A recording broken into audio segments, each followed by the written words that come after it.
I was checking the manifests and making sure all of our cargo was still intact. Buffeting from a recent trip through some stellar wind had made a few glasses in the bar fall, so I needed to ensure our cargo was still strapped and secure.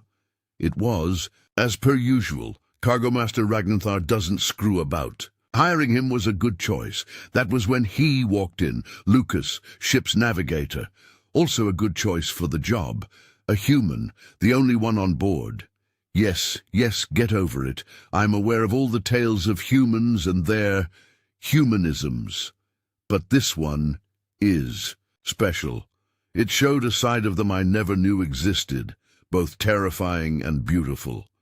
Lucas wandered in as we were approaching the station known as Summit Zero, a local human-run station on the outskirts of human space. He spotted me looking over the cargo manifests. "Hey, Captain." "Yes." "Oh, hello, human Lucas. What can I do for you? Aren't you supposed to be on station for this?" I asked. "No, local tugs have got us locked in and are moving us manually. You know the Navicomp is in need of replacement?" he asked, showing me a file he was holding. I sighed. "Yes, I do. What of it?" "I found a replacement for it, second-hand in the local market when we logged into the ident system." "See?" he said with a smirk. 1,500 credits? This isn't possible," I squealed. "Oh, it is. It's a second-hand, sell in the parts yard from a disassembled military cruiser. I already bought it before anybody else did. It was a bargain I couldn't pass up, so I went for it," he said, and handed me a credit chip. Wait. You're telling me you bought a military-grade navigation system from a parts yard? For less than a tenth of its market price?" I squealed in surprise at him. "Well, yeah, I know this planet. There's a catch, though," he said. "Oh, here it comes. I've been here before. We need a replacement part for our old junker of a cargo ship, and we get roped into some crazy adventure." Whoa, hold up. Calm down, sir. "No, I know this planet, and the parts are already outside on the dock waiting for us," he said as a thunk and a shudder announced we were docked to the station. "Wait." "What?" I said as the cargo bay door opened up. "Delivery, parts yard R.A. Discount, membership card and details, please," a human voice yelled from outside. "That's me!"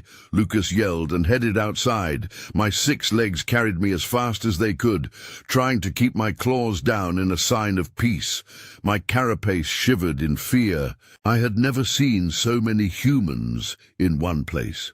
The dock was bustling with activity, hundreds of humans all hurrying about doing any number of tasks, from young to old. In the background, I saw a group of human podlings being led by a few of the adults. From what I knew of human culture, this was a field trip to show younglings adult life. A clever thing we ourselves adopted when we learned about it. Very effective learning tool. I wandered up to Lucas and the human wearing a brightly colored orange vest driving a device called a forklift and listened in on their conversation. "Member card is good. Welcome home, bro," the driver said. "Not for long, though. I'm going to take my 2-day weekend here and get back to work while we're doing the install.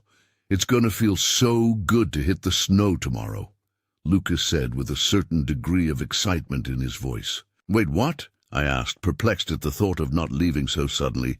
"Geez, that's a big crab alien dude. Those the Juhai I've been hearing about? Bigger than I thought." The forklift driver remarked, "Yeah, he's a Juhai. He's the ship captain. And yeah, we won't be able to go anywhere for the weekend because we kinda need to install this thing first. Didn't you already figure that out, sir?"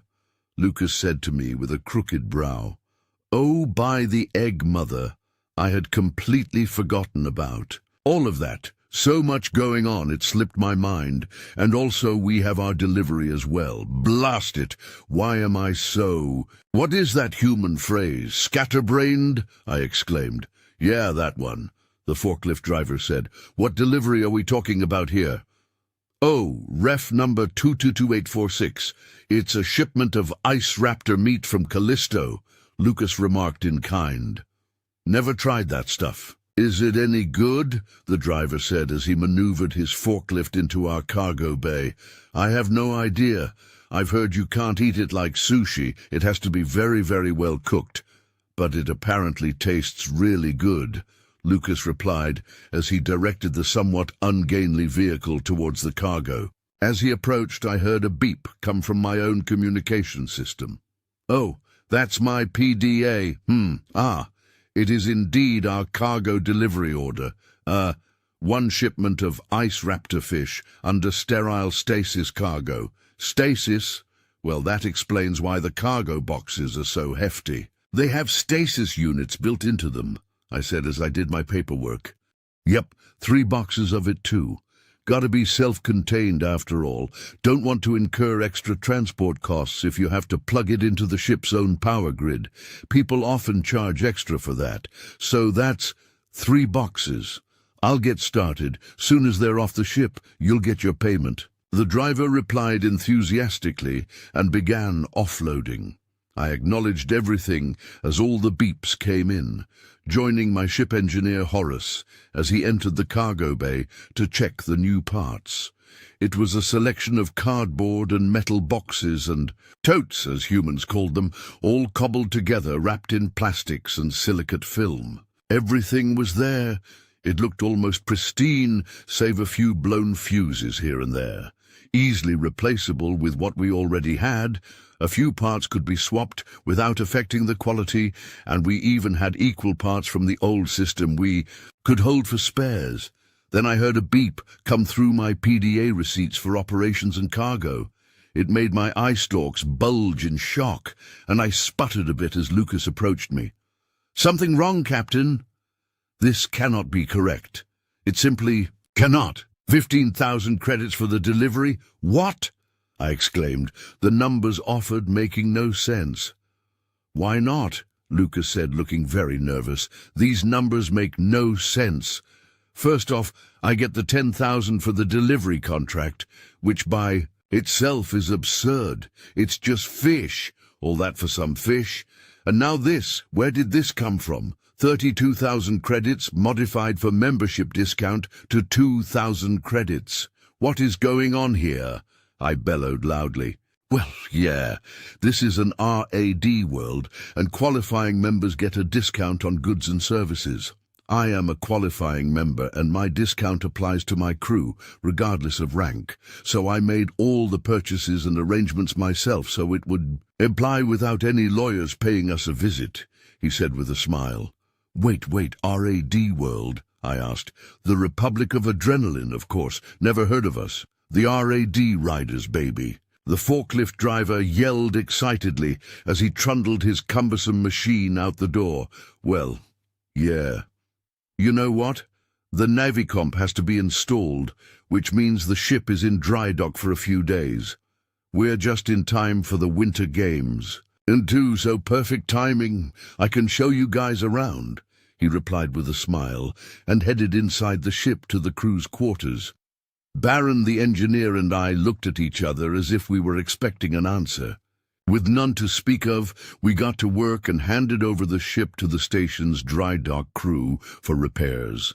I called to disembark and called a hotel for reservations, only to find Lucas had already taken care of everything for us and got us a nice hotel that better suited our needs. There were only 4 council species on board, plus 1 human, but normally our rest spot would be hard to acquire. Apparently, humans were more accommodating than any other port we've been to. We packed our bags for an overnight stay and stowed everything we needed to, staying behind to watch our cargo freighter be towed into a maintenance dock. Ship's engineer Baron stayed behind, with paid overtime, of course, to oversee the refit and repairs while we got our weekend off. We all gathered into a shuttle and headed onto the planet's surface. The ride was rough, the ship shuddering and pipes wheezing to compensate for pressure and heat from atmospheric interference.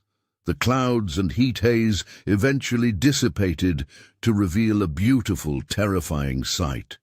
A massive city perched around a gigantic, brightly colored mountain with 5 different peaks, the highest of which almost went beyond the atmosphere. Every square inch of the planet was covered in either city infrastructure, greenhouse skyscrapers, factories, or huge bowl-shaped arenas. We approached one of the airports and I stared out the window. I squealed in terror as a group of humans flew past my window. I quickly regained my composure to find humans literally fly-falling, keeping up with the shuttle's descent pattern. They waved at us, free riders.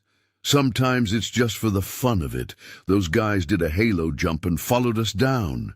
They're using wingsuits to glide past, and when they get low enough, they'll parachute the rest of the way down, Lucas said. Over the noise of the shuttle, I'm going to have to ask you to explain why humans are so damn crazy later today. I yelled above the noise as the free riders waved and glided off.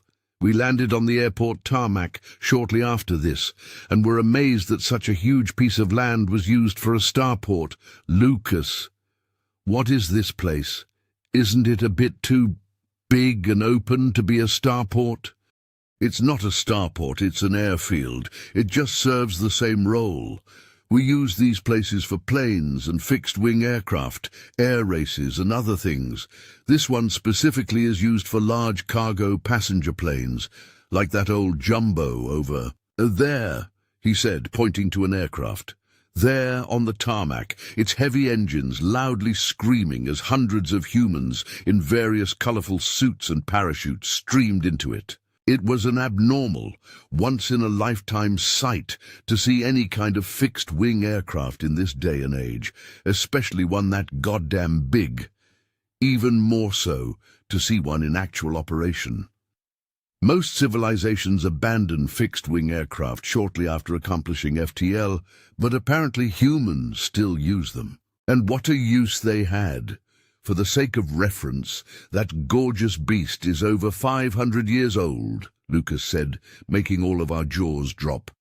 He took us through the terminal and we checked into security. Shortly after, we found ourselves at a hotel near the airfield. It was the perfect place for us, and I settled into my purpose-made room quickly. Within the hour, Lucas was ready to take us on a tour of the city. The sights that greeted us were beyond unimaginable. First, a tour of the business district, a massive collection of skyscrapers and gigantic buildings saturated in advertisements, sponsorships, and such like. Lucas explained these were all sports businesses, companies setting up offices to promote and operate distribution of goods and services. A company called Mountain Dew seemed to have a heavy footprint in the area. The whole city was freezing. Cold. A light snow falling on us as more humans than any of us had ever seen swarmed about the place. We got more than a few backwards glances at us, as we were the few aliens who were here. No incidents to speak of, really, but we were surrounded by them. And notice my absolute horrified shock when Lucas told us that the city's population fluctuated between 150 to 180 million humans depending on the year. Here we were, collectively only seeing maybe 5 or 6 humans outside of human space, now surrounded by more humans than we even knew existed. The council needed to be informed as to just how bloody many humans there actually were. Our initial projections were so far off it's stupid. Lucas took us through the market district shortly after, allowing us to bear witness to a huge number of goods, services, and the food. My God, the food. This one small place had any kind of food, imaginable for absolutely every kind of taste. Lucas took us into a place called a mall, and we were allowed to grab some gear for ourselves to stave off the cold. I got some booties and warm socks for my crabby feet, along with a nice set of claw warmers called gloves. After gearing up, we helped ourselves to the truly astonishing array of foodstuffs, drinks, and snacks available to us. Personally, I preferred the confection known as cotton candy. I recommend anyone who reads this document to try it at least once. It's a fluffy sweet. It's awesome. Lucas brought us into the sky lifts, massive gondola-style vehicles mounted on rail systems that took people up the mountain. He took us to the lowest peak known as Daedalus Station, and we went to something called a half-pipe. At first confusion. Then he explained what was going on. So much jargon used with this planet, so I had to ask Lucas to explain most of it. He was going to show us a freestyle trickathon. We moved into the stands, and the sight was strange, but amazing. A large area had been dug out of the ground, and it appeared as though a huge pipe had been put into the ground, then its top, half cut off, hence the name Halfpipe. Snow and ice covered everything, and all the spectators were in heavy, cold uniforms. At the top of a hill, a narrow passage with gates with humans behind them, each human with a board of some kind strapped to their feet. The crowd suddenly rose to their feet with a yell of excitement as a broadcast started. A massive screen monitor on either side of the stands started up and showed two humans, one male and one female, wearing a fake set of long, furry ears sitting behind a desk. Good morning, R.A.D. riders. Welcome to X-Route Radio. I'm Richard Rhubarb, and this is Rabid Rabbit on R.A.D. Extreme 101.6 FM, and it's a perfect day for a hell of a half-pipe. A male voice, gruff and abrasive but full of energy, presumably the one called Richard, spoke as the speaker system made his voice echo through the arena. That's absolutely right. I'm Rabid Rabbit, and it's a fantastic turnout today for the half-pipe opening ceremonies. All over the world, riders are preparing in earnest for the Winter X Games, the female said with a happy, sparkly tone in her voice. The assembled crowd cheered as a blast of fireworks went off in sequence, showing the colors red, blue, and green across the length of the entire half-pipe. It was a short but beautiful display. Lucas explained everything that was going on as, I ate my cotton candy. It's going to be a fantastic day of opening ceremonies straight through the weekend. Then big stuff is coming your way, Richard said to a chorus of cheer. Damn straight, we're getting a returning champion to defend his King of the Summit title from newcomers, along with some interesting new developments on the research front. It's going to be an action-packed month, Rabbit said to a chorus of cheer as well. But ho, what's this? Looks like we have some special guests in the stands watching the event this time. Say hi to our friends from the rest of the galaxy. Richard said with a wave, and we all appeared on the big screens. All the humans in the area cheered with glee and waved at us. We all very sheepishly waved back and tried to be invisible. Hard to do, but everyone's attention quickly turned to the arena on the sound of a klaxon alarm. Here we go, riders! For your entertainment we bring to you Jimmy Goldhand Saunders, Rabbit exclaimed, and the big monitor switched to the human at the top of the ramp by the gates. What followed was a blur. I still have no clue how humans pulled off the maneuvers that boy did, with his feet stuck to a board. A combination of momentum and speed, perhaps, with humans' body weight. Or is it muscle density? Or all of it? He used the curvature of the half-pipe to gain speed, then jump up into the air up to 20 feet, sometimes 30 feet, and use the momentum to perform various tricks. Grabbing the front of the board to twist it, reaching his legs behind, then grabbing it over his shoulder with a free hand. Sometimes he landed soft, sometimes hard, and other times he moved such a way he returned to the start, uphill, to work with greater speed. Showing perfect, and I mean perfect, coordination, he performed a series of tricks in quick succession, starting with a grind in which he used momentum and balance to ride a thin metal rail, followed by jumping high into the air to perform a backflip, then 2 consecutive spins on the next jump. His final trick was to complete a combination of a forward flip mixed with a full spin, landing it and quickly performing a grind on the last few feet of a railing before his board carried him across the finish line to the crowd, amazed cheering and applause. Well, the judges' score is pretty solid with 8, 8.2, 8.3, and 7.9 from our panel of elected judges. What do you suppose our visitors think? Rabbit said, her fake bunny ears bouncing. On her head, the giant monitor focused the cameras on us again to capture all the crowd needed to know. Our jaws were open, eyes wide, eye stalks shaking and claws, paws and pedipalps flat to the ground.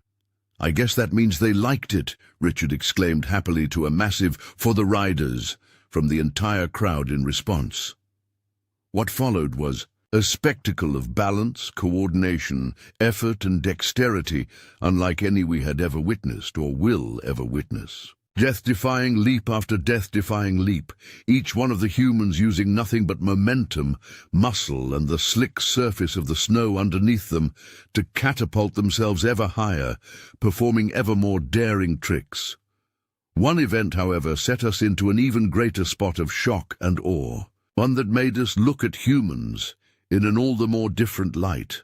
Lucas explained to us as the competition went on that only one rider was allowed in the halfpipe at a time for safety. In case any other rider were to jump in, he or she would automatically be disqualified. Not only is this to prevent potentially unsportsmanlike behavior, but also to prevent any potential collisions during performances. Disqualification meant no further participation would be permitted unless told otherwise by medical or security teams. One human in the midst of his performance failed a trick and landed as such we could hear the sickening crack of his leg bones snapping. Granted, this was a fall that I myself, even with my hardened, age-worn carapace, wouldn't have survived without serious permanent injury. He cried out in agony, and before he even stopped sliding on the ground, 3 other riders had jumped the barriers on their own snowboards, disqualifying themselves immediately in order to provide emergency aid before paramedics could arrive. By the time the medical team got there, they had already steadied and stabilized him. After the injured rider was removed, the 3 men returned to their starting point to pack up to leave. A judge approached them, however, and asked them their names. The monitor showed the 3 men's names, red with a big line through it, showing they were disqualified for interference. The judge typed something on his wearable computer, and the lines vanished, followed by the names turning green again. The crowd erupted in celebration, and the 3 men shared a shout of glee along with them. Lucas explained that judges only rarely hand out clearances for disqualifications to preserve the spirit of the competition, which means that even though these men knew they'd never get to race, they did it anyway to help someone they likely never knew. This made us think more than usual as we decided to retire for the evening, tired from the shock and awe of our present circumstances. Lucas once again escorted us to our hotel. We all stayed quiet for the journey, deep in thought. However, I had a question. "Lucas, I have a query. I was hoping you'd answer it before we sleep. As your captain, anyway," I said, ignoring the crowd around us. "Yes, sir," Lucas said, standing to attention. "I wish for an explanation of this discount system for your membership." "Exactly what did you have to do to attain it?" I asked, staring right into his soul. "Discounts only apply to registered riders of the Republic, sir. These discounts in products and services can only ever be earned through competition rewards, qualifying with bronze, silver or gold medals, with each one incurring a greater or lesser bonus. Medals can be exchanged for direct monetary prizes, though this is usually only as a last resort and is frowned upon," he responded, still in full salute. "Okay, then." I looked at the others. They looked back at me, eager for answers. "Then, what exactly did you do?" I checked the manifest and got receipts back. "That military-grade Navicomp you got us has a retail value of 32,000 credits. How did I only pay 2,000 for it? He swallowed saliva in a nervous manner. His cheeks turned red. Well, sir, I paid for it using the 80% discount on a gold medal I earned back in the day, and paid for it with the 2 silvers I got. 2, it was worth it. This made me stumble back a bit. First of all, he earned that high a level of prestige. I found him as a drunken soak in a bar on the outer rim. He never told me any of this. Okay, last question. Why? I asked him. After... Look, before you found me in that dingy bar, I had just lost a lot of friends. When you hired me, I was given a second chance. A chance to get my life back. I felt like I needed to pay you back, so I did, he said, still standing. In salute. I stood in silence for a few moments. I looked at the others, then back at him. His service commission would end long before that Navicomp system would be due for replacement. It would allow us to completely avoid pirate encounters because of how sensitive it was. We could navigate more effectively and now had access to some more hyperlanes that previously were inaccessible due to the lack of processing power. My business had just opened up to a degree I would have never seen in my lifetime at least. He would never be able to enjoy the fruits of this gift, even if he stayed with us his whole life. Are you aware of the implications of this gift? I asked again. Yes, sir. Like I said, I owe you more than you know. I figured now was my chance to pay you back and, make sure it actually meant something. Anyone can just pay up a bunch of cash or give like a really pricey piece of, I don't know. I wanted to give you what you gave me, he said, still at attention. I stood in silence for a moment. I then did what felt the most natural thing to do. I approached, wrapped my claws around him, squeezed gently and said, "Thank you." What else could anyone in that situation do? With a tearful applause from the eavesdropping crowd, Lucas and I exchanged a gentle hug and parted ways. I asked one of the security guards in the local plaza for directions to their offices. I walked my way there and entered the offices. The young woman at the reception had never seen a non-human before and was most nervous as I approached her desk. "Greetings. My name is Captain Dukat Thraktar, Clan Ulonth. I own the cargo freighter known as the Red Tide's Call that is currently in dry dock for repairs," I said, with as calm and collected a demeanor as I could muster. "Oh, okay. Yeah, I see it on the registration page here. What can I do for you?" she replied after typing a bit on her computer. "Do you or anyone else here have a permanent position available for long-distance or inter-system cargo freight? I'm looking to settle down in a home base somewhere. This planet seems pretty fantastic in my opinion. Any positions open for a permanent or long-term freighter?" I asked. "Oh, okay, wasn't expecting that. Let me check." I patiently waited as she did her work. I didn't have to wait long. "According to our system, there are a dozen or more options available, sir. Mountain Dew is looking for new shippers for their products to other human systems. The airline that operates all the aircraft here are always looking for freighters to bring in raw materials or parts or even more aircraft. There's a lot available, actually. Why are those positions not filled, if I may ask? They seem lucrative, to say the least," I asked, tapping a claw nervously on the desk. "Let me check. Says here the trips are boring and uneventful. Can't do more than 2 or 3 loads before moving on to other things. It seems most pilots and cargo freight crews prefer variety in their cargo, but a position for a permanent all-duty cargo freighter is always open. Let me see, wait. Here, look," she said excitedly, and flipped her monitor so I could see it. "Oh, nice, I like it," I said as I read the job offer. "The Republic Office of Commissions is looking directly for a freighter-class ship to haul and deliver any kind of cargo at any time for express delivery. A to be, then back again. Pay is substantial too. I think it's perfect for what you're asking, she said. Looks like it's a competitive market. I'll take it.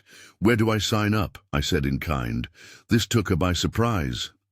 Forgive me, sir, but this is straight out of Weirdsville for a non-human to agree to this so fast. Are you sure about this? She asked. Of course I'm sure. You can easily accommodate our needs as a species, and the Commission says that room and board will be provided. Besides, I owe this to a friend. I can't turn this kind of offer down, I replied sternly. Say no more. The Republic Commission's office is open from 8 a.m. I'll make sure they know you're coming, she said with a smile. I gave her my Galactic Council Merchant's ID card and let her enter it into her system. After that, I left for my hotel. By the time the retrofit was done, we'd be ready to take on any contract, and I would offer Lucas a permanent job. It would be better to have a human around when navigating human space, after all.